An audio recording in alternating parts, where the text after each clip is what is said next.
दीवाना मैं दीवाना तय होगे वो दीवानी। ओ तोर संग माँ बंधागे जिनगानी। बैहा तोरे बिन अधूरा मोर कहानी। ओ मोलायपन बना ले दिल जानी।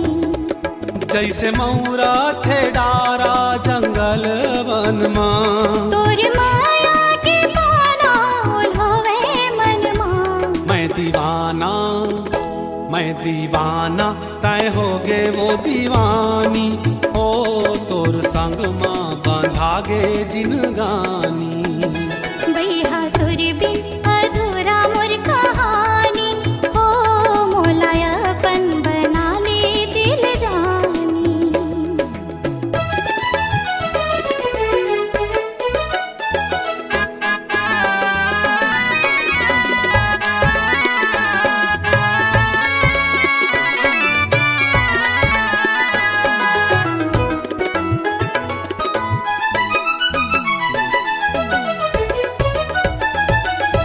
मन होथे मैं सूरज के लाली मांग मतोर सजा दऊं।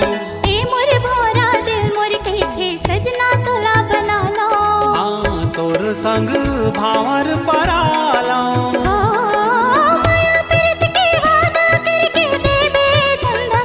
ओ तोर नशीली आँखी के मोला चढ़ गए है नशा। मैं हाँ गुद ना गुदाए हाँ तन मन माँ। तोर माया के तितली उड़थे मन माँ। मैं दीवाना तय होगे वो दीवानी। हो तोर संग माँ बंधागे जिनगानी।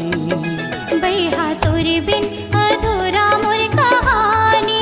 हो मोलायपन बना ले दिल जानी।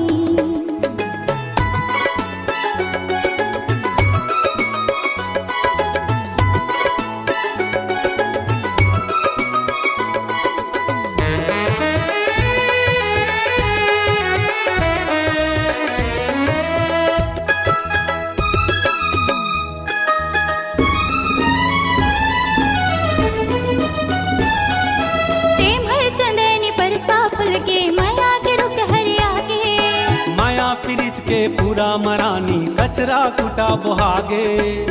धरती हाँ मन लालू हाथे। ओ घुमड़ घुमड़ के गरजे बादर खेती खार माँ। तोर मोर पीरित के बेटा चढ़े नर माँ। चिड़ै खोंदराले झांकथे एती ओतिना। बैहा कैसे बतावो मोर काहे मन माँ। मैं दीवाना तय होगे वो दीवानी। हो तोर संग माँ बंधागे जिनगानी। बैहा तोरे बिन अधूरा मोर कहानी। हो मोलायपन बना ले दिल जानी। जैसे मौरा थे डारा जंगल वन माँ। तोर माया के पाना उल्होवे मन माँ। मैं दीवाना तय होगे वो दीवानी।